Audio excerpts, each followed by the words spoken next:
Ladies and gentlemen, welcome to the Weltwoche on the Road Free Speech Summit, the summit of free speech and discourse. Tonight, featuring Stephen K. Bannon, the former chief advisor to the President of the United States of America and the architect behind Donald Trump's surprising electoral success. We are thrilled to welcome you to this sold-out event in Halle 622 and would like to thank you for the patience at the security checkpoints.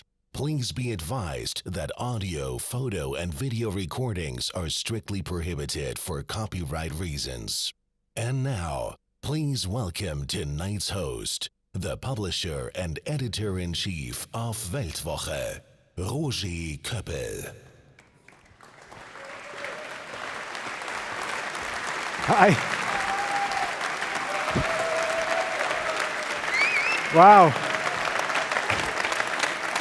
Wow, thank you very much. Woo, I'm impressed. Ladies and gentlemen, dear guests, dear friends, I'm really overwhelmed by your presence and honored. That's a great thing here in Zurich at the Weltwoche on the Road Free Speech Summit. Free Speech Summit, and I can promise you, ladies and gentlemen, we have about 80 media in the room, 1,500 people, and I promise you, this is going to be really the Free Speech Summit, some kind of probably the rock and roll of free speech in this nice environment. When I first heard of Steve Bannon, when I read the first article, I read, this is the devil. This is the Grim Reaper. This is Mephistopheles, Mephisto, as you all know, Goethe Faust, the incarnation of evil. This is Lord Voldemort. And I remember very well, I had a discussion with Urs Gehriger. He's the head of our Foreign Affairs Department. And he said to me, I have to meet the devil. We have to interview the devil. If the devil really exists, we have to meet him. We have to talk with him. We have to make our own judgment, see with our own eyes. And then Urs Gehriger, he started to work his whatever off to get in touch with Steve Bannon. He was like stalking him in the United States, and finally he got his interview, they got in contact, and we could arrange this great evening tonight. Thank you very much for coming, and first of all, give a warm hand to Urs Gehriger, who made this all possible tonight. Thank you.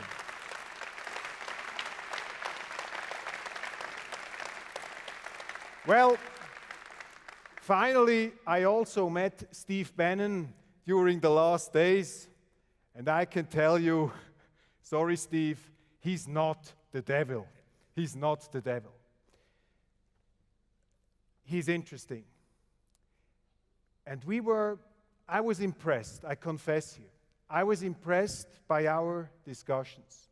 We agreed on some things, we disagreed on other things, but I was impressed by the broad variety of topics he had in his repertoire. We talked, for example, about Sean Penn, the left-wing actor.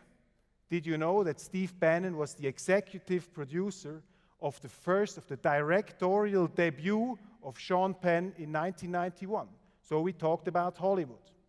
Then we talked about Harvard, the headquarters of the internationalist philosophy that Steve is now fighting against. He has a degree from Harvard.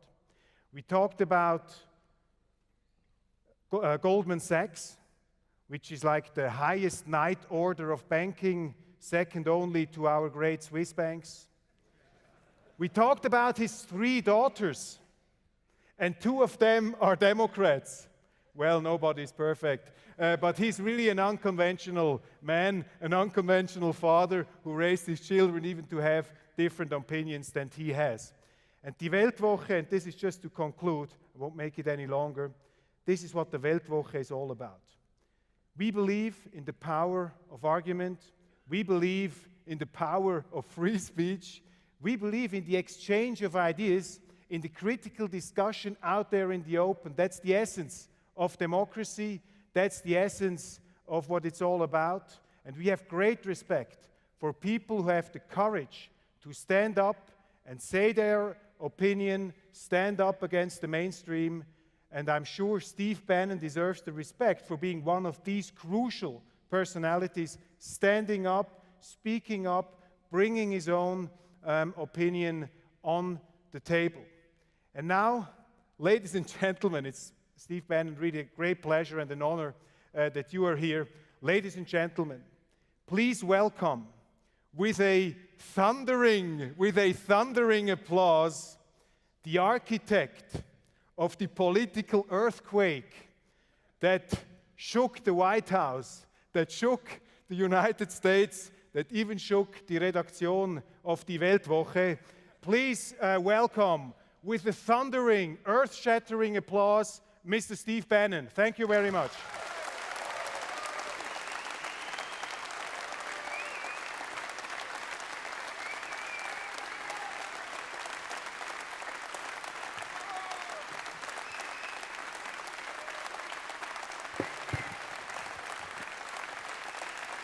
Thank you. I want to go back a little bit in time, 23rd of June, 2016, London, England, or I guess the United Kingdom. It was the day of the Brexit vote.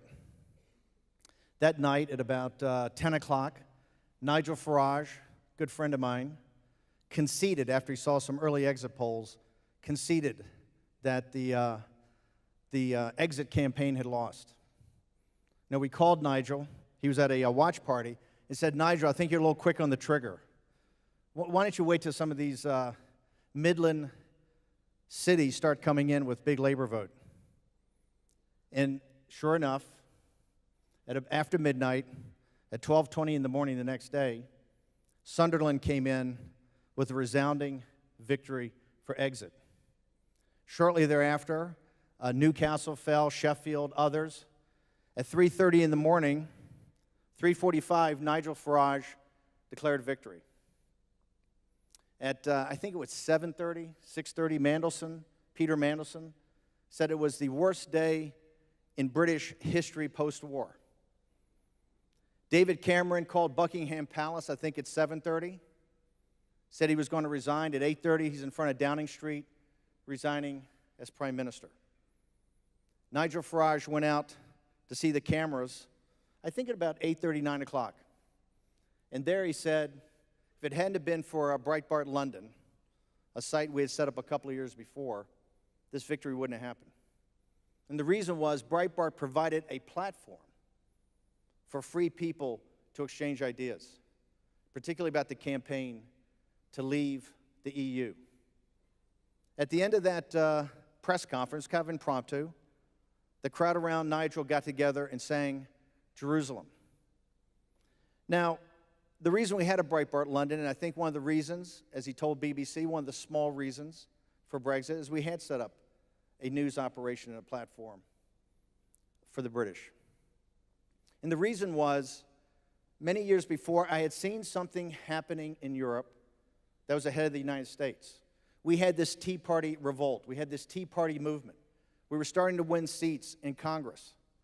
And the Tea Party movement was principally a populist revolt driven by the chief operating officers of the American family. That would be the women of the conservative movement. But I saw in England, and particularly in UKIP, a slightly more professional version of the Tea Party. So I started to go over there for the parliamentary elections in 2014, the European parliamentary elections.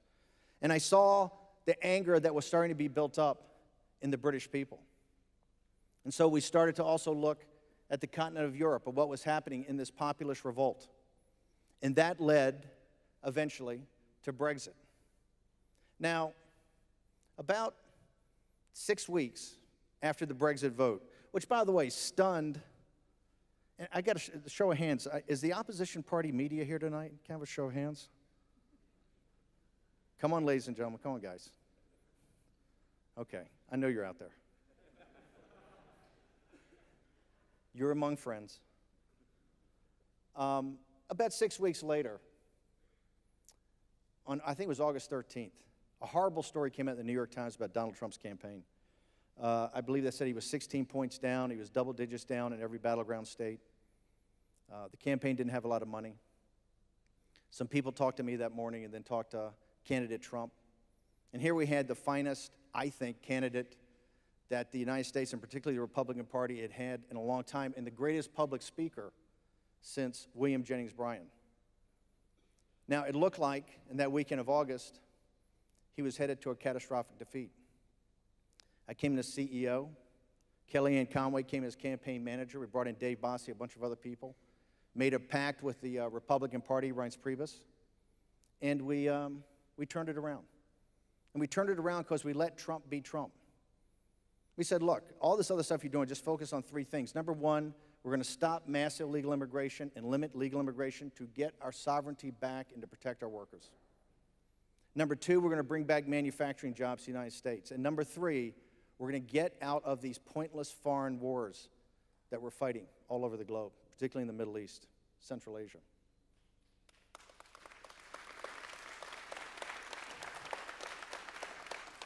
Everything else will fall in those verticals. And we're going to compare and contrast you, Donald Trump, to Hillary Clinton. She's the guardian of a corrupt and incompetent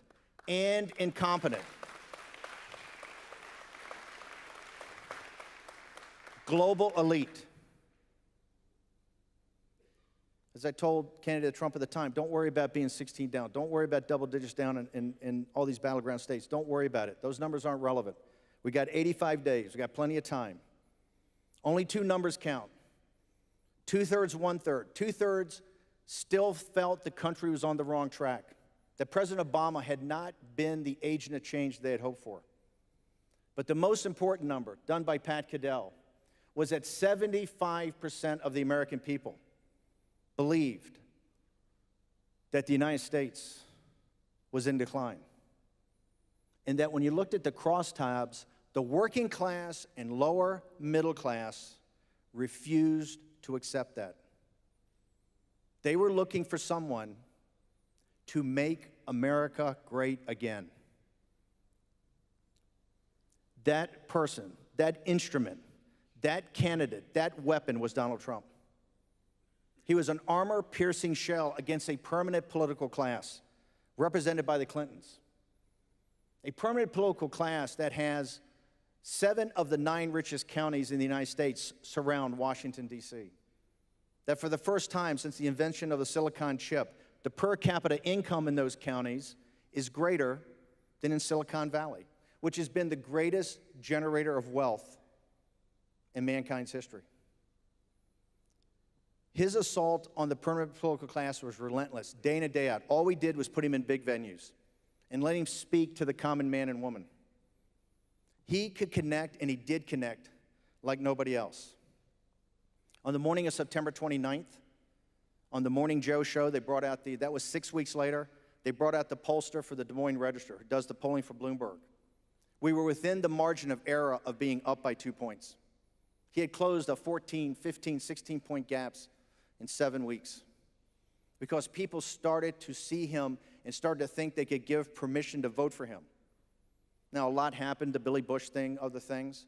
But as I continued to tell him, even in the darkest times, to 100% metaphysical certitude, you will win if you just stick to the plan. Because people want their country back. People want America to be great again. And they will sacrifice anything for you to do that. Just like on the evening of the 23rd of June, or the early morning of the 24th of June, when the mainstream media was in such shock that Nigel Farage had led a shaggy band of protest folks to take the United Kingdom out of the EU, such that CNN had a guy on that night that called him Nigel Farage, The mainstream media was absolutely shocked at Donald Trump's victory. The first exit polls that came out at 5 o'clock that evening showed us tied in Ohio, tied in Iowa, and getting blown out everywhere else. It looked like it was going to be a historic defeat. And quite frankly, for a guy that said from day one that you have 100% metaphysical certitude to win, it was a gut check. But after about 30 seconds, we collected ourselves. Jared and I called the candidate. He said, look, we left it all on the field. We did everything we could possibly do. Let's see how it plays out. Later that night, the second exit polls came in. They weren't that much better. The Detroit Free Press, in fact, called Michigan for Hillary Clinton, I think at like 9 o'clock. It looked like it could be a potential blowout. But things started to change. Ohio fell. North Carolina fell. Florida fell. Iowa fell. And at 12:15 on the morning of November 9th, for the first time in their history, the Detroit Free Press reversed their call for Hillary Clinton and said, too close to call. That's when we knew Donald Trump was the president-elect of the United States. Now, it took a couple more hours for things to come through, but that victory completely caught the political class and its mainstream media propaganda arm completely by surprise, complete shock. And they've been trying to repudiate that election from that very moment, or what I call the nullification project, to nullify that election. Now, a year and a half after Brexit, there hasn't been a lot of progress. And that's because the permanent political class in Brussels and the party at Davos don't want the United Kingdom to leave. They want to reverse the mandate of the British people. You can see President Trump, every day he struggles with what we call the swamp. That's a permanent political class of consultants and lobbyists and donors and multinational corporations and big banks and their political running dogs in both political parties. And you've seen the struggle that President Trump has had in fighting the swamp. Now, we've had more victories than defeats, and some of the things that had to be compromised, like the tax plan and the spending plan. But you've seen the permanent political class come out, including the Republican Party, as he's put forward his trade plan. Remember, trade and illegal immigration and immigration were the two that we ran on. Trade was number 100 when Sessions and I started thinking about this back in 2013. And we were going to make that the second biggest issue, because we said free trade is a radical idea when you're up against mercantilist trading partners. And that illegal immigration and legal immigration is just there to suppress the wages of workers. Trade and illegal immigration are two sides of the same coin, to suppress the wages of workers.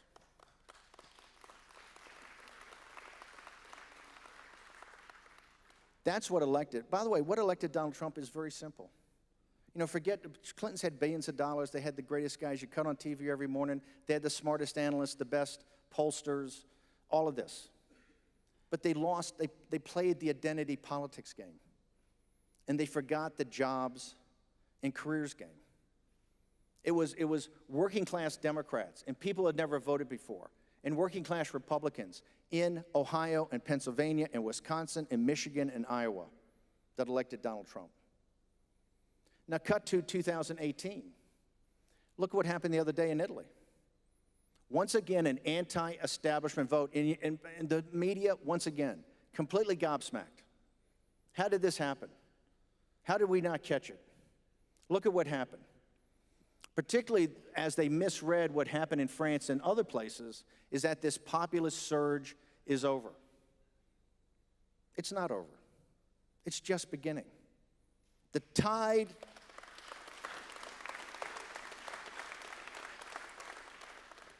tide of history is on our side. We're not going to win every election. And you can even tell when you win an election in Brexit and when you win an election in November of 2016, they're not going to wave a magic wand over you and say, oh, it's great, here's the keys, do what you want to do. They're not going to do that. If you want your freedom, if you want your prosperity, you're going to have to go and take it. We're going to have to win election after election after election until they finally say, no more. And so look at what's happened in Poland, in Hungary, in the Czech Republic, in Austria, even in France and Germany. Look at AfD, look at Front National. These are not always victories, but the momentum in the movement continually goes. And now you're beginning to see a symbiotic relationship that one can feed off the other with messaging. That's why Italy happened. Look at Italy. Look at the crosstabs. 2/3 of the Italian people voted. It was an anti-establishment vote. They're just saying, we can't do this anymore. We're not going to do this anymore. This migrant issue is not solvable by working class people in Italy. The problems of sub-Saharan Africa and North Africa have to be sorted out in sub-Saharan Africa and North Africa. It can't be sorted out.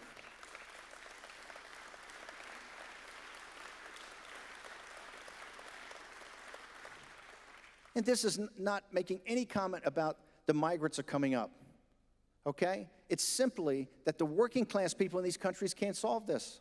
And particularly when the game changes and borders close, it becomes a holding pin. But that's what the Central Powers want.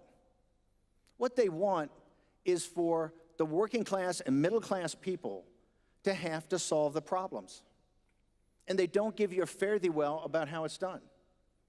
That's what the populist revolt's about. Now, the reason I came here to Switzerland to do this kind of first public address in Europe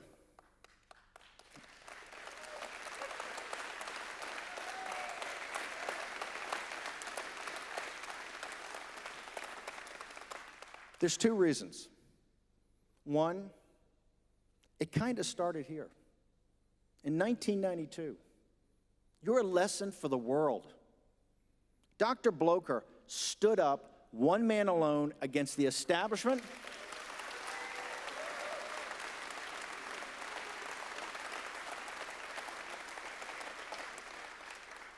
He's Trump before Trump.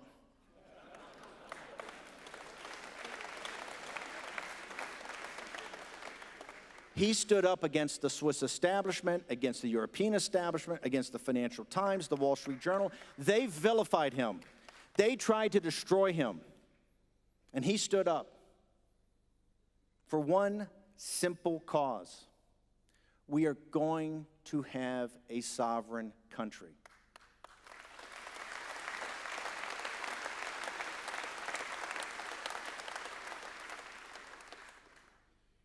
Your prosperity, the Swiss franc staying off the euro, and what he did in not joining the EU against all odds to win that referendum and to take the abuse he took, your freedom and your prosperity is because of that. And that's why you're a beacon to the world. Because it shows what a free man and free women can do. That's the inspiration. Now, this populist movement, by the way, it takes every different shape in every different country, as it should, right? It's going to be different in Hungary, and different in Poland, and different in the Czech Republic, and different in France and Germany and UKIP, in the United States of America.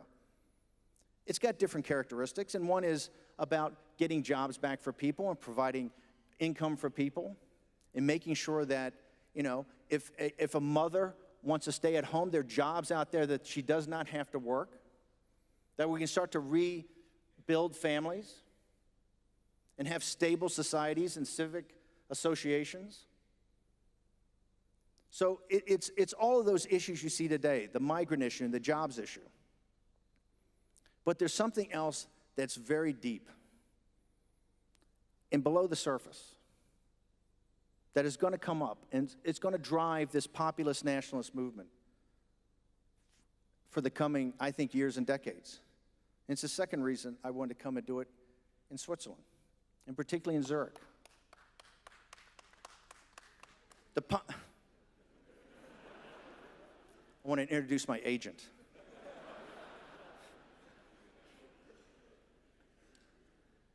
The populist nationalist movement, the driving force.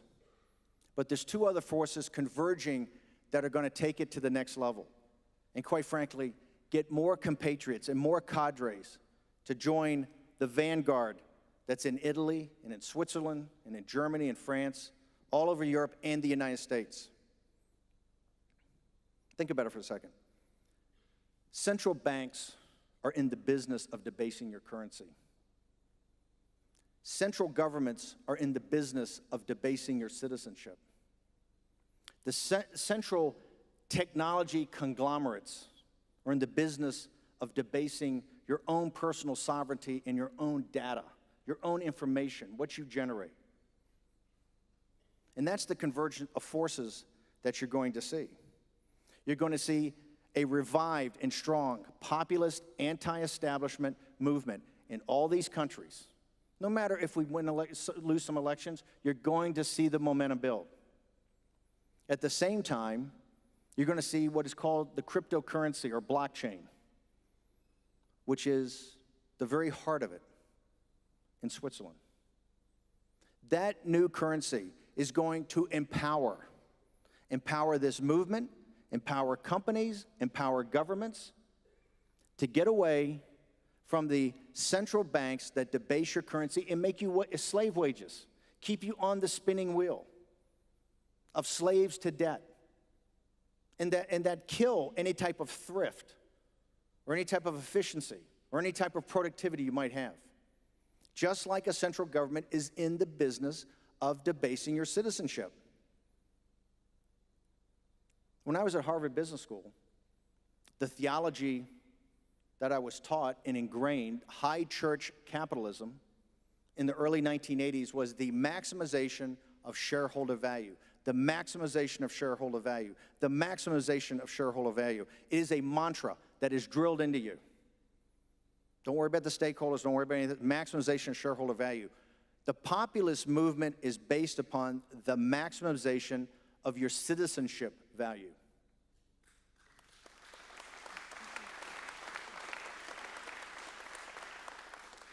The third leg of this is about data.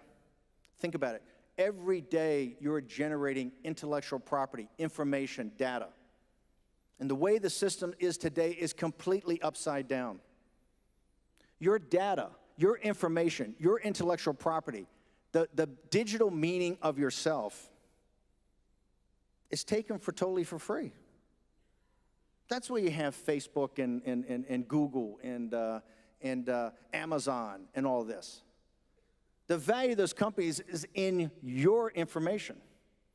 It's extracted from you, it's mined for you for free, and then used behind the cloud of secrecy and algorithms to basically enslave you. Between the currency, the citizenship, and your data, you're just serfs.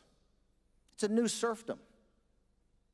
And the way you break that is with a political movement that believes in subsidiarity and pushes the rights back to the people. Now, every place can't run like Switzerland. Direct democracy is extraordinary how you do it. Your system of cantons and how you've governed yourself is extraordinary. I don't know if in modern large countries that can be done. Maybe later on with the internet, maybe. But what can be done in a representative democracy is that people can get engaged, people can have a difference, people can make a difference. And with cryptocurrency and the convergence of that force, and you're going to see that in the next few years, where we take power back from the central banks. By the way, the central bank that's put in 4 undemocratic governments in Italy in the last 7 years?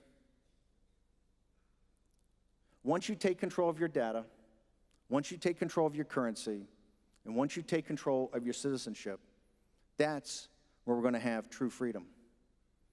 Now, I would love to be able to say that this revolution is going to happen with nothing else going on. There's 2 things I want to mention before we turn it over to questions. One, there's another revolutionary movement that is starting at the same time. And I'm not here to opine whether it's right or wrong. I'm not here to opine whether it's good or bad, because I don't know. But I can see its revolutionary force. And that's what I refer to as the Time's Up movement. If you saw the Oscars the other night, or if you saw the Golden Globes, you've seen what's happening, there's a motivation. You saw what happened in Virginia and in Alabama. You're starting to see an empowered grassroots on the left by what's called now, not the Me Too, but the Time's Up movement. It is a movement that I think focuses on the power dynamics of society.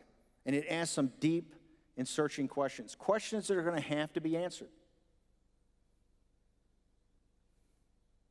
As I look at it, the populist nationalist movement is equated, I think, to the American Revolution, where it talks about where sovereignty lays and who makes the decisions about sovereignty.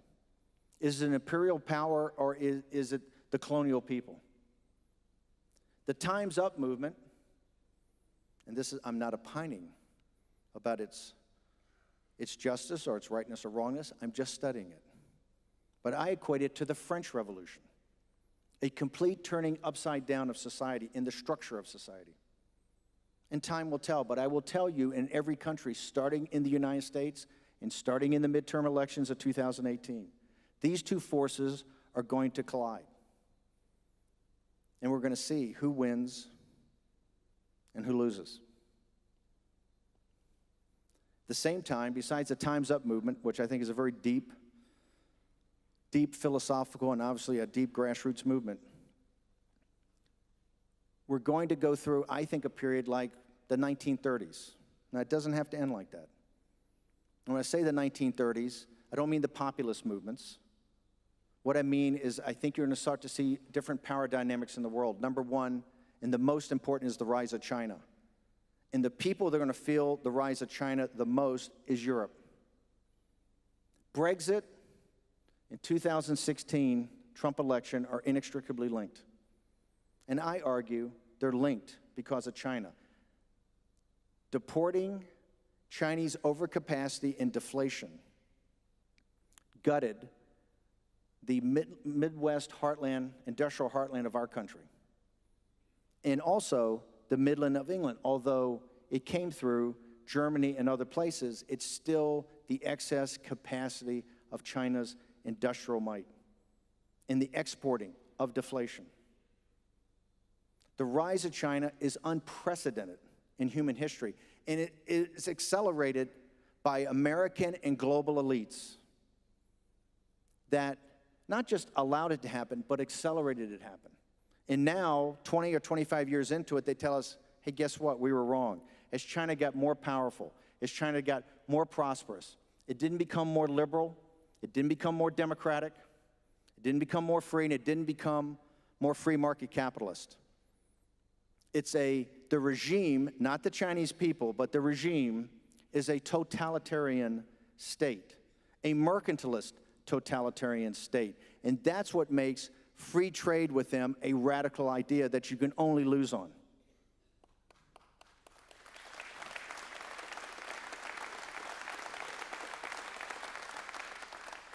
Made in China 2025, the 5G rollout, One Belt, One Road, the conversion of the RMB into petrodollars, their advances in fintech, the march of China, the President Xi proclaiming himself emperor or president for life.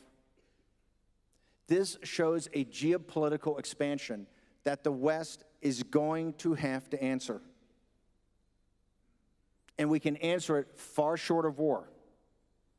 But it's got to be information warfare, and economic warfare has to be engaged. Because that is what's happening today. No matter what your elites tell you, that's the reality. And that's, I think, you're seeing President Trump every day try to engage. And I realize everybody in this room is not going to be happy about his steel tariffs. But I think you will be when we do the intellectual property 301, where we finally confront China and the Chinese regime with what they've done with forced technology transfer and taking the innovation of the West, not just the United States, but the West. That's all to come. Before I turn it over to questions, just want to say one thing. If I had the choice to be governed, by the first 100 people that came in here tonight, or the first 100 people who wore a red ball cap and came to a Trump rally, or the first 100 Davos men that went to the World Economic Forum, or the first 100 partners at Goldman Sachs that came in. I would take you guys. Thank you very much.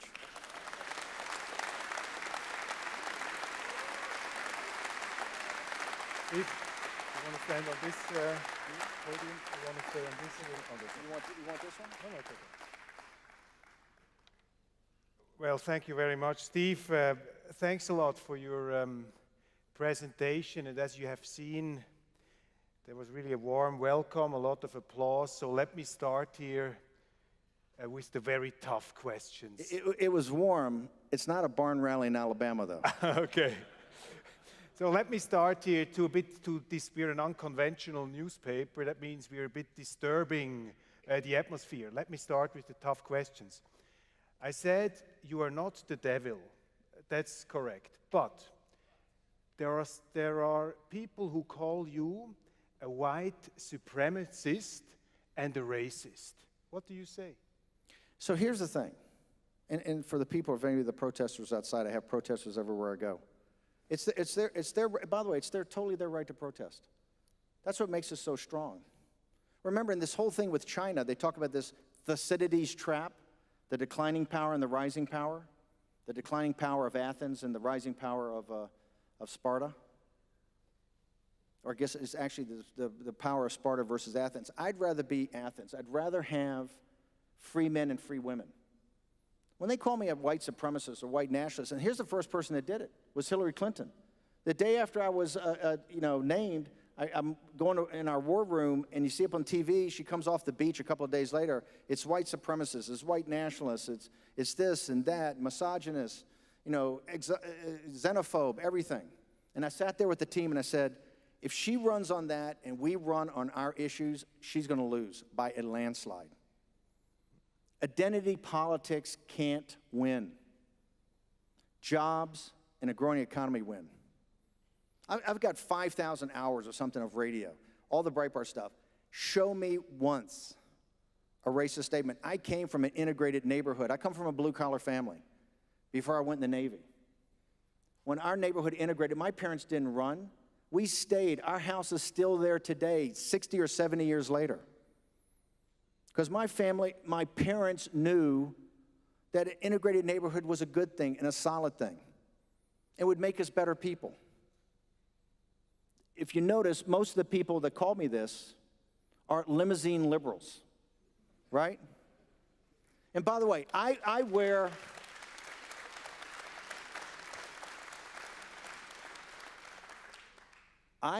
their hate as a badge of pride. I wear it as a badge of honor. So by the way, remember, when they call you racist, when they call you a nativist, when they call you a xenophobe, when they call you all that, you're over the target. Just let the bombs go. Well, let's first talk a bit of your experience in the White House. And here again, a bit the critical question. Are you and Donald Trump at the moment actually on speaking terms? Or are your lawyers on speaking terms? I'm on listening terms. Look, if you go back to the Republican primary and you look at those 16 candidates who ran against then candidate Trump, that was the flower of a generation. That was a flower of the Heritage Foundation and Cato and AEI and the Kochs and Paul Singer and all the big donors with Chris Christie and Jeb Bush and Marco Rubio and Ted Cruz and Rand Paul and Lindsey Graham, John Kasich, 16, Rick Perry, every vertical from neocon to limited government conservative to libertarian to Christian right. Let's throw Rick Santorum in there, right? Mike Huckabee. Trump went through them, and by the way, that's the best field ever. Carly Fiorina, a chairman and CEO of a major company, the best field we ever had. He went through that field like a scythe through grass. Why?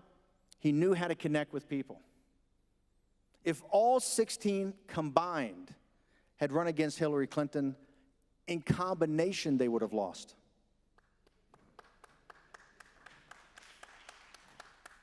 He's an armor-piercing shell. To run against the Clinton mafia, I was proud to have worked on Clinton Cash with Peter Schweitzer and then did the film Clinton Cash. The Clintons are the most corrupt politicians we've ever had. Okay, I see, Steve. Hang on. But the question actually was about you and Donald Trump, not about you and the Clintons. I'm getting there. But he's a really gifted American politician. I mean, he knows how to evade any question, but please go on.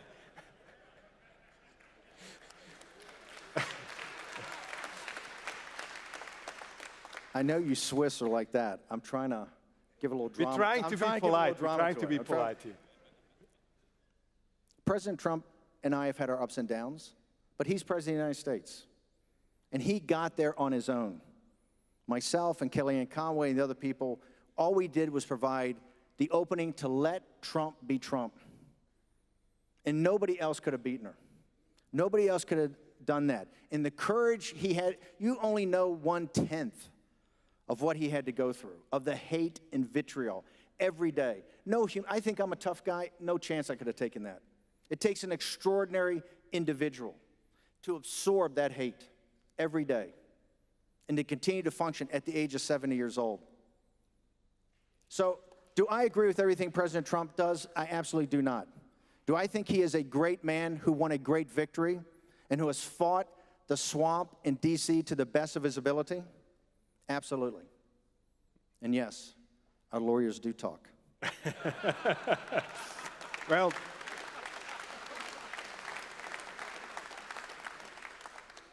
I mean, you have the ultimate experience as an insider in the White House, which probably for you, who is also a passionate outsider, a critic, must be like a trip to a foreign planet. Now tell us, Steve, how does Donald Trump govern? What is his governing style? Well, he's an entrepreneur. You can see that, right? He's an entrepreneur, and he's what I call a field player, if you know golf or skiing. He's a field player. So it's not always the formal process it has been for other presidents, and that's fine. He's got his own house style. But if you look at the decisions he's made, and I don't agree with all of them on taxes and spending, but if you look at the decisions, they've been very prudent about how he's done this. The trade 232 that we announced, President Trump announced the other day, has been worked on since March of last year. In Afghanistan, and I didn't agree with the decision, but he took 8 months to make that decision, going through analysis, asking for backup. Don't believe the fake news about how Trump governs. He takes his time, he drills down on questions. Does he sit there and go through a 100-page analysis from McKinsey? No, he does not. Is that bad? No, it is not.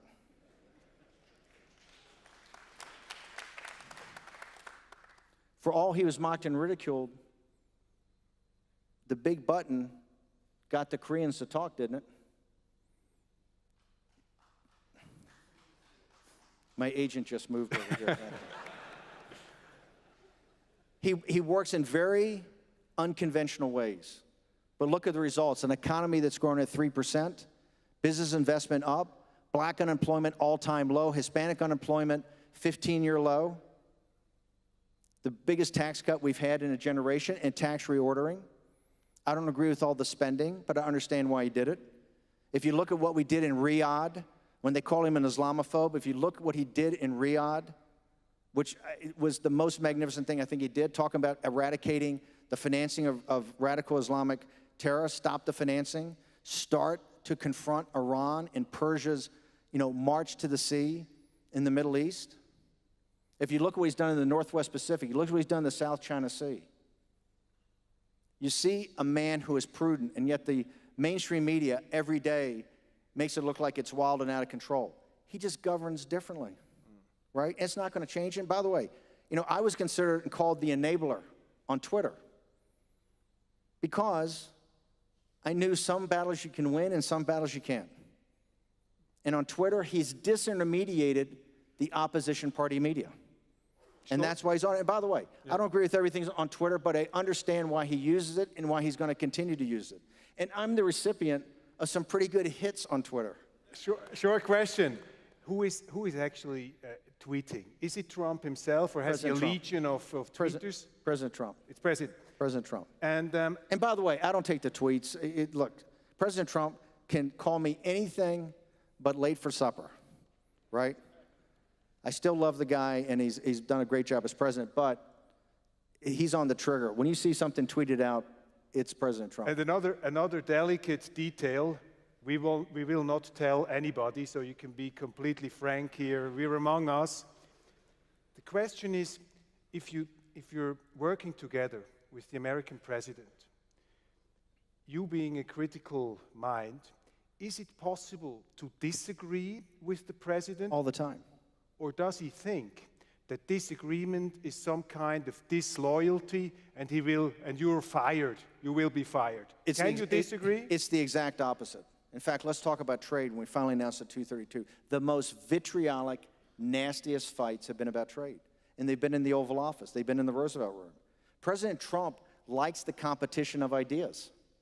He likes the competition of ideas. He doesn't pit people against each other, but he likes to hear people fight for their ideas, how passionate they are, and how they bring data and analysis to that. So no, it's anything but. It's not, he's the exact opposite of dictatorial. It's everything. In fact, some of the reasons that decisions don't get made in what the media considers a timely basis, he wants to hear people, more voices. Afghanistan's a perfect example. He wanted more options. He wanted to review more data. And so when you're an advisor to him, and you see it in the White House every day. And now, and by the way, there is definitely a nationalist side to the White House, and there's a globalist side. And I think President Trump did that for one reason. He just doesn't want one set of information to be handed to him. He likes that amount of debate. And who are the statesmen, the politicians on the international stage he really respects? Who are his political heroes in our time? Who are the presidents, the prime ministers Donald Trump really respects? Look, I think for different people, he has respect. I know this question gets you into trouble, but we take your diplomatic answer, of course. I'm thinking, no. You know, he first off, you know, the first time there's been a bilateral meeting was with Switzerland, and the first time in, 20 or 30 years was in Davos. I think he shows respect for the people of this country. He did not even meet me yet. I mean, this would be an earthquake experience for him as well, right? No. He's got enough. No, that was just a joke. He's got enough crazy right-wingers in America. He doesn't need.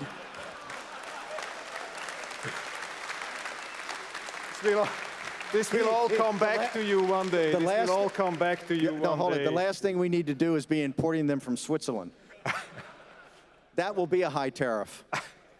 No, he clearly, and I think he stated, he does respect President Xi. He's gotten some criticism for that. He said he respects President Putin. He respects Erdogan, right? He respects some guys that are not in my pantheon, but he respects certain types. He respects Angela Merkel. He's had the meetings with Angela Merkel. I think at least when I was there were not just cordial. He respects her. So, like I said, it's not my ranking of order, but he's also a person that he. The one thing about Trump, I think that people don't get is that when he's in meetings, he's one of the best listeners I've ever seen. He's not sitting there driving the conversation by talking over people. He asks questions. He wants you to defend your position. He is a great listener. And when I've seen him with world figures, he's not there dictating how the conversation. He's there to get information. He's there to see what the situation is with them. So I think he's got a rank order of who he likes and who he doesn't like, but he respects, I think, most of them. Yeah. You were talking about the populist revolt, and you also brought up Switzerland as some kind of example. 1992, European Union direct democracy. Now, that's true. I mean, the Swiss are very critical about elites, about governments. We are allergic against central power. But on the same time, the Swiss are very much stability-oriented. We are not revolutionaries. We are not, as you once said about yourself, Leninists. On the contrary, we are the opposite of Leninists. You used to be revolutionaries in 1515 when you were a superpower. Yeah, right. But, you know, yeah, but come on. I mean, we learned our lesson. We learned our lesson. Now, the question is, how does this populist revolt lead to? What do you say to people who fear that this populist revolt will set the house on fire, will create revolutionary stuff, people coming up, standing on the barricades like supernova politicians? You don't know. How do you explain this to people who want stability? Okay, it's a false choice. It's a false choice. You're not going to have stability. The system can't continue on like it is. It just can't. What is it? The interest rates of the European Bank is zero. They're lending these governments at zero. You can't continue to leverage this. Remember, the financial crisis, what triggered this populist revolt? It was 2008, the financial meltdown, right? In the 2008 financial meltdown, the greatest financial crisis in, 100 years, not caused by you, not caused by the working class or the middle class of the United States, caused by the financial elites. And who got bailed out? Did you guys get bailed out? Did the working class in the United States get bailed out? No. The financial elites had taxpayers bail them out. I think it's 150 criminal referrals from the Obama administration, the commissions that were set up about 2008, about the financial crisis, forwarded to the Justice Department. I don't believe one criminal referral has been picked up for action. Not one share of stock, not one bonus in the long term. You know why? The financial elites just cut on the spigots of liquidity. If you've owned assets in real estate in the last 10 years, it's been the greatest run you've ever had. Yet, working people, particularly in the United States, have not had a raise since 1970. It's a false choice. You're either going to have a center-right or right-wing populist revolt that tries to deconstruct the administrative state, brings entrepreneurial finance back into play, or you're going to have, on the other side, some form of socialist or state capitalist, where you see in technology today, with the taking of your data. That's the future. So is there going to be turmoil? Yes, there's going to be turmoil. I'd love to sit here and wave a magic wand and tell everybody it's going to be all nice, rosy, and stable. It ain't, okay? But that's not the choice you face. Because the other thing that you're going to get is the cultural Marxism, coupled with either state capitalism or socialism, that's going to destroy everything that you and your families have worked for generations. Let's talk about one thing you brought up before, which is very interesting, and it's also in the news at the moment. It's protectionism. It's tariffs. It's whatever you call it, trade war. If I understand your argument correctly, and I can follow, we really have a problem that there are countries out there, like China, subsidizing their products, throwing them over the border into other countries to attack state-subsidized products, the industries of other countries. This is a misuse of fair trade or of free trade, and I understand it. But the way Donald Trump is now using tariffs, I tell you from my expertise, and I think in your heart you agree with me, protectionism on that level, on that scale, that's economic suicide, that's economic self-immolation. And you as a Harvard, I never made it to Harvard, I have deep respect for you. You as a Harvard man, you must understand that tariffs are not the solution to this questionable behavior of the Chinese. Am I right or am I right?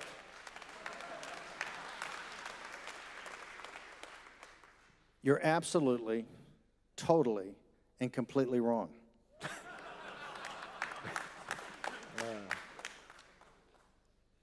This problem of state-controlled industries and mercantilist, it's more than just capacity. It's more than just the 800 million tons of Chinese overcapacity that they ship throughout the world. It's every industry. And their mercantilist policies about forced technology transfers and non-market access to the United States and to the West are the blunt instrument of tariffs the ultimate solution? President Trump just keeps saying all the time, just listen to him, reciprocity, fair trade. That's all the United States is looking for, okay? Now, is it a dramatic start to the process? Remember, President Trump understands how to drive a message. And you've already seen in the last couple of days, shifting with NAFTA. He's the ultimate deal maker. Just see it through. But he is going to deliver for that base. He is going to deliver for the working men and women in the United States. There's a study done by MIT and Harvard that shows there's a direct correlation between the factories that went to China, the jobs that followed them to China, and the opioid addiction crisis in our country. It's inextricably linked. We have destroyed, because Wall Street and corporate America thought it was a profitable idea to ship our high-value added manufacturing jobs to China. They didn't care if they were destroying civic society in Ohio, in Pennsylvania, in Wisconsin, in Michigan, the exact people that voted for Donald Trump. So Donald Trump does not want to start a trade war. However, he is going to get on the table, and the only way you can get it on the table, because there's been enough happy talk. There's been enough WTO meetings. There's been enough of these conferences. There's been enough strategic economic dialogue with the Chinese. It's all happy talk. Now, President Trump has pulled the trigger, and I understand it's not going to be stable. I understand that, it may cause some disruption, but folks, you have to understand, in the financial crisis that's coming, and it's coming, all the easy solutions for us were 10, 15, 20 years ago. There's no easy solutions. Watch what happens in Italy over the next couple of months. The Italian people have voted for anti-establishment parties. As those parties pull themselves together to some sort of governing majority, the issues they face on productivity, on their economy, on their debt, on their youth unemployment, on underproductivity or underemployment of their best people that come out of universities is horrific. It's all going to take tough choices. And one tough choice is tariffs. Well, this is going to be a huge question for Switzerland because we are not the United States. We don't have the burden of being a superpower. We could never enforce our tariffs on others, so we have other means. But let me ask you two short questions. You're a financial superpower. You're a financial superpower. You're a financial superpower. Yeah, that's right. You're one of the most powerful nations on earth. You're one of the most powerful nations on earth. You are. And by the way, I'm not saying that tariffs are going to work for everybody, but we can work together. President Trump is a reasonable person. Bob Lighthizer, Peter Navarro, the people around him are reasonable people. We'll reach some equilibrium. We know who our allies are, but the world's just not going to continue. The United States is not going to continue underwriting the world's security. Remember, we underwrite the post-war, rules-based international order is underwritten by the deplorables. Our defense budget's $1 trillion a year. Don't look at the $700 billion. You add it all in, it's $1 trillion a year. We're running $1 trillion deficits. And more importantly, it's going to be financed by China. More importantly, the deplorables' sons and daughters are the ones there. I come from a blue-collar family. I was a naval officer. My daughter's a West Point graduate that served with the 101st Airborne in Iraq. She's still in the Army. It's her colleagues that are in Korea. It's guys that I know and serve with that are in the South China Sea. It's the deplorables that are in the Hindu Kush Mountains today fighting. That's what the deplorables are just not going to do it anymore. They're not going to have their taxes go for that. And they're not going to have their sons and daughters over there. Now, we're not isolationists, By far, we're going to be engaged in the world, where it's in the vital national security interests of the United States. But we're certainly not going to continue to underwrite this year in and year out and have our dead come home and be upside down on trade deals with the EU, in the Gulf, and in Asia. It's just not going to work. That is the message of 2016 that Hillary Clinton and the global elite didn't get, and Donald Trump understood and manifested. And that, by the way, is not going away. No politician in the United States will be able to dismiss the deplorables in the future. Let me throw in two very short questions, then we open up to you, ladies and gentlemen. First question. There are people, also in Switzerland, I just read an article from one organization protesting against me, against you, saying, well, Steve Bannon, he's an anti-Semite. And the thing is, I mean, you have been instrumental in the decision of the American administration to put the American embassy from Tel Aviv to Jerusalem, in accepting Jerusalem as the capital of Israel. And probably these people don't know out there. Could you explain in very short terms, what was the reasoning behind it? Why this decision with the capital? Well, let's go back to the anti-Semite, because that's another thing. They always want to smear you. Remember, the most outrageous smears are the one most false. I, as the executive chairman of Breitbart, launched Breitbart Jerusalem so we could have the American people see real time, real news from a terrific staff run by Aaron Klein, one of the best investigative reporters, in real time. We led in Breitbart London the plight of the Jews in Europe as they are driven out. Breitbart was a leader in reporting on the BDS movement in the United States, and more importantly, or as importantly, the effort of the cultural Marxist left to drive young Jewish kids off of the finest universities, campuses in our country. I'm proud of that.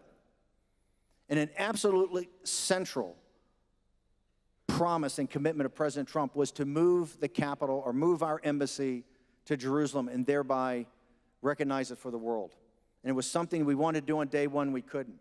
But I'm so proud that that got done. So you ask Ron Dermer, ask the ambassador to the United States from Israel. There's no stronger ally. I am a Christian Zionist, and I'm proud of that. And I'm proud of my stand with the people of Israel and the Jewish people in Europe and the United States. And last very short question before we open up. As I mentioned before, entering your private sphere, you have 3 daughters, right? Yes. What was your most important message as a father to your daughters about what is the most important thing in life? Look, I'm very proud of the fact that they're empowered women, right? My one daughter went to West Point. She served in the darkest days, in 2009, 2010 in Iraq, right? She served her country. As a parent, that's all you can ask for. And she volunteered for that. And the kids she fought with, the kids she served with, are the greatest flower of her generation. And that's why I am so high on the millennials. The millennials in the United States are actually the new greatest generation because they've had to fight a war that they've really gotten no support from back home except for people saying, hey, thank you for your service. But I think that the key thing is that, and hopefully this is an ultimate long-term answer to the Time's Up movement, is empowered women. And I think you see that in my daughter that went to West Point.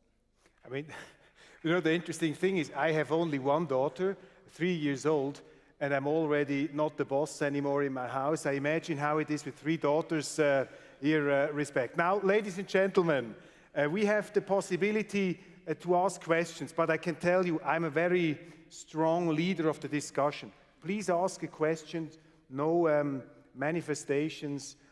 Please address a question to Mr. Bannon.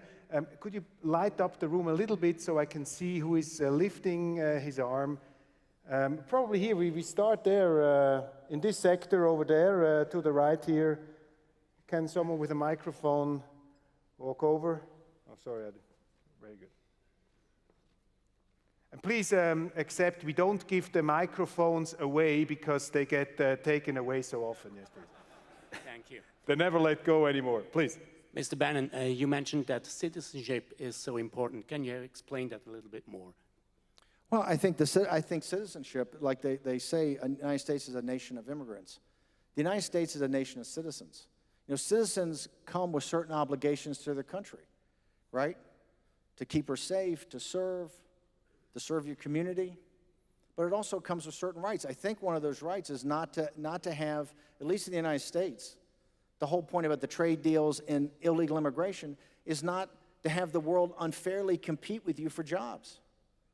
I know the reason that the capitalists want it. You have higher operating margins.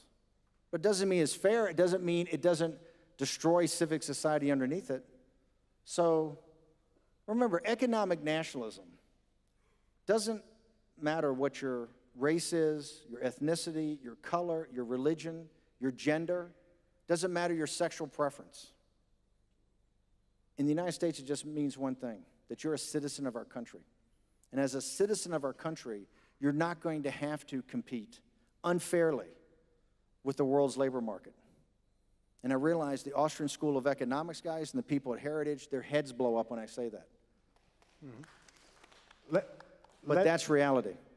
Let us take a question from the, how do you say that in English, from the tribune up there, that there is no discrimination of people who are sitting higher. Could someone please give the microphone to our friends there in the rear?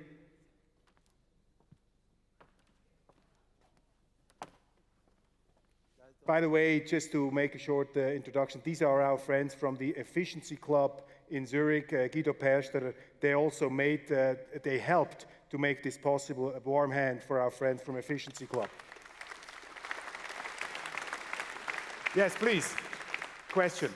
So, dear Mr. Bannon, what was the secret of the success of Breitbart except the right-wing positions?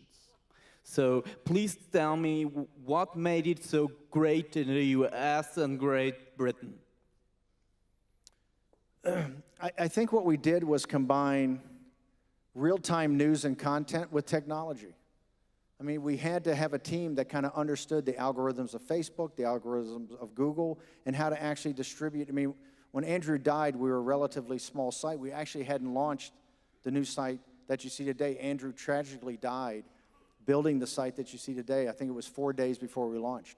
So he saw it in prototype, but he actually never saw it officially launched. And I think it just, you know, I'm a capitalist, supply and demand. It clearly reached and touched people quite deeply. I mean, it's one of the reasons the New York Times did a study and I think rated it the most powerful political news site in the world by like an order of magnitude. And that's because I think for the first time, no one had ever talked about these issues of trade, or these issues of illegal immigration, or had covered Europe like Breitbart London did, and actually provided a platform for the ideas of what led to Brexit. I think it was refreshing. And by the way, you had the Daily Telegraph, you had the National Review, you had plenty of conservative sites, but nobody had really looked at it or, you know, presented the news in kind of a populist, economic nationalist way. And so I think that that's why we see the momentum, and Breitbart still got tremendous momentum. If the left, and I get approached all the time to start a left-wing Breitbart, because the left knows if they had a Breitbart on the left, Bernie Sanders probably would have beat Hillary Clinton. Remember, Breitbart in the United States, we spend 75% of our time going after the Republican establishment, 25% going after the Democrats, because you can't have real change until you change the permanent political class on the Republican side. And the Democrats don't have that. It's a pillow fight over there. You know, Rachel Maddow and Huffington Post and all these people, they got the pom-poms out for the Wall Street clique that runs the Democratic Party, and that's one of the reasons I think you haven't seen Bernie Sanders and those guys get the traction that they want. But trust me, I'm not going to start a left-wing Breitbart. But But besides, with Goldman Sachs, you have been also an insider of the Wall Street clique, by the way. Yeah, I mean. But let's talk about that. Yes. No, I just wanted to mention that we have to ask further questions now. Sorry. We want to ask a woman, because in the age of the Me Too movement, there must be a woman now asking a question before I take another question of a man. Who can I give the microphone? Is there a woman here who wants to ask a critical question? Come on. I mean, she's waving obsessively. Please. I grew up in America, so I'm American, and I left there 25 years ago. And when I look now at the country that I left, I don't recognize it anymore. I see a lot of hatred, a lot of division. And I want to know what your opinion is on that, because to me, Trump grew on hatred in a way. And how do you see that? I mean, it's so divided. Can I see where you are? I just can't see. I'm up here. Oh, you're up top? Yep. Okay. And it's sad to me. Thank you. Okay. You know, I believe in a cyclical theory of history built around turnings. You know, this is not the most divided we've ever been. We had the American Revolution. We had the Civil War. We had the Great Depression and World War II. This is the great fourth turning in American history. We're going to be one thing or the other on the other side of this in the next 10 or 15 or 20 years. We're either going to be the country that was bequeathed to us by the revolutionary generation and by the folks who won the Civil War and by the people that ended the Great Depression and won World War II, or we're going to be something totally different. I would love to sit there and tell you that it's all fine, but it's a time of great issues. It's a time that people, and by the way, I don't fault the left. They've got very deep convictions, and they have every right to have those convictions. And we have every right to beat them at the polls. And it's going to take, if you think it's going to get any better, it's not. If you think it's going to get any less contentious, it's not. And if that's too much for you, then you're not going to be part of this fight, and that's fine. Remember, in the Revolution, a third of the people were patriots, a third backed the Tories, and a third, as is human nature, kind of sat there and said, I want to see how this thing plays out, and I'll back the winning side. One short follow-up question, then we take another one. Great question, though. Yes, have you ever been a lefty? Have you ever been to the left as a young man, or never? You were always on the right? No, I guess I was. Right from the beginning? No, I was a little, more liberal in my early, college days. Oh, which is somehow comforting to know. Very good. Who is there? Probably there in that sector over there. Is there somebody? Yeah, here we have some. Yes, here's somebody. Please. Sorry. Yes. Mr. Bannon, you spoke about Brexit, you spoke about Italy, you spoke about Switzerland, but you haven't spoken about the future of the European Union. I'd like to get a bit your view on what may happen in the near future. I think you saw it in Italy the other day, right? I think Salvini came out and said, hey, I don't see how the euro survives. Whether the European Union survives or not is up to the people in these different countries. It's up to the people in Poland, people Czech Republic. The British voted. They're out. Are the Italians, will they eventually vote and exit? I have no idea. I will tell you one thing. If the people in Brussels do not start listening and making dramatic change in relation to these countries, and dramatic change is not to let 650,000 migrants come up from North Africa and sub-Saharan Africa and then have borders closed and let working class people, and particularly in southern Italy, have to deal with it and say, that's your problem, that system's not going to exist. So it's purely, look, I came over here and I realize I've been on my soapbox preaching. I came over here to learn because this revolution is the canary in the mine shaft to what happens in the United States. That's why Brexit taught me so much about the populist revolt that took place in America.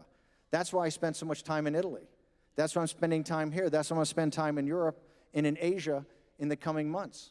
There's much to learn here. But one thing I can tell you, that Italian vote, 2/3 of the Italian people cast an anti-establishment vote. And it was total, complete denial by the people in Brussels until that vote was taken. So the European Central Bank and the guys in Brussels better start listening, or they're going to have a bigger revolt on their hands than they have today. Okay, yes, sure. You have to bring in the people there as well, but very good. Mr. Bannon, why President Trump apparently or not apparently betrayed one of the main promises of the campaign made during the campaign regarding amnesty for the so-called dreamers is going to be much more than Obama on steroids. Really, Obama on steroids is going to be God's plan. Thank you. You're saying that the proposal he put forward gave amnesty to dreamers, and that's against what he said in the campaign? Okay, look, I didn't totally agree with his negotiating strategy, but I think if you look at it, he knew the Democratic Party would never give up on chain migration. So he wanted to show the American people and the world that he was prepared to go forward with, I think, quite a radical proposal, which was not just amnesty for the 650,000, amnesty for 1.8 million, which would have probably led to amnesty for 3 million, right? And it allowed another 5 or 6 million that were there with chain migration to come in, and full citizenship in 10 years, okay? He did that, I think, to show the world that, hey, Donald Trump, if I had run on this in the presidential primary against those 6 guys, I would have finished 7th. It's a more radical plan than Marco Rubio and these guys by far. He did that to show that the Democrats have no interest in solving DACA. They still wouldn't give him a penny for the wall, and they wouldn't back off chain migration, right? So I think I didn't totally agree with that. I would never allow it to be put forward that I was for amnesty. And I would argue to him, as others in the White House did, not to do that. He made a decision. He and Stephen Miller came up with this strategy, but it at least worked to show the world that the Democrats have no interest in the DACA folks. They have interest in what I call changing the electorate of the United States. 2 last questions. I'm sorry we cannot use this venue the whole night, but let me ask you probably on this side. I didn't have a question from this sector. Please, one question from here. Is there a, yes, please. Here, there's someone. Over there.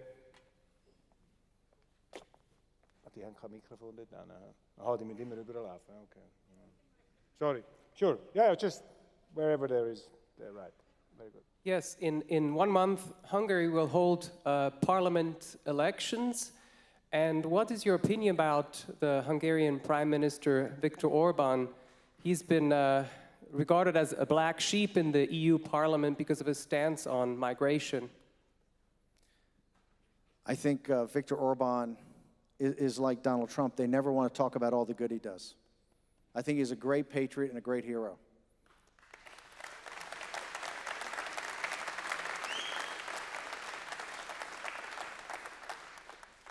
I'm not a forecaster of elections, but I can tell you he's a man of conviction. And I think in today's time, authenticity and conviction goes a long way.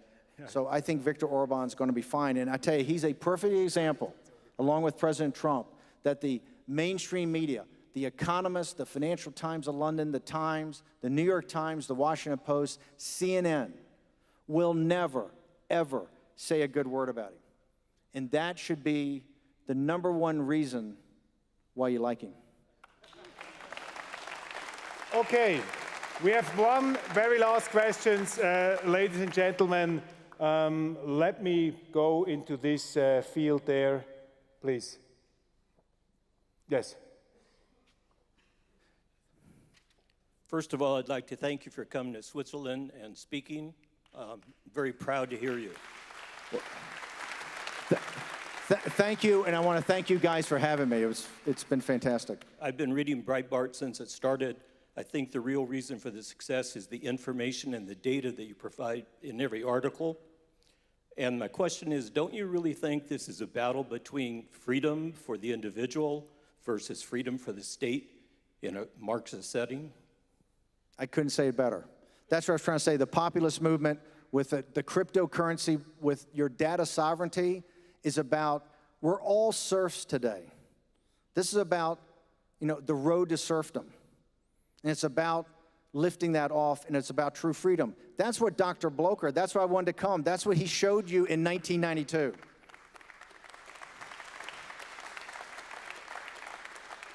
You are the most free and the most prosperous nation in Europe.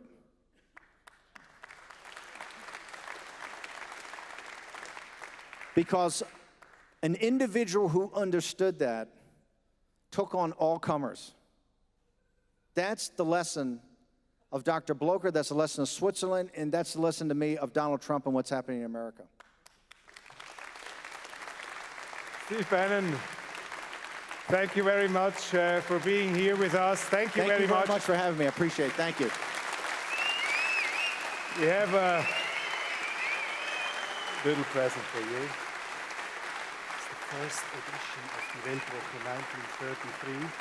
So thanks again. Good. We have here, you can continue to applaud. We have here the first edition of Die Weltwoche when it was founded all over 80 years ago, and Die Weltwoche was always dedicated to free speech, argument, counter-argument, open discussion.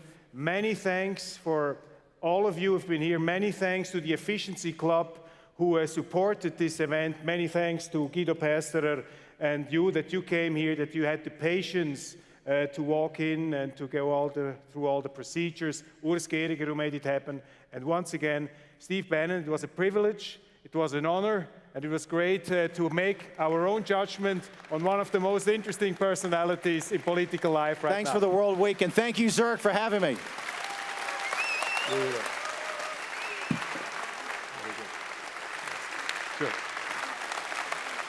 Thank you very much.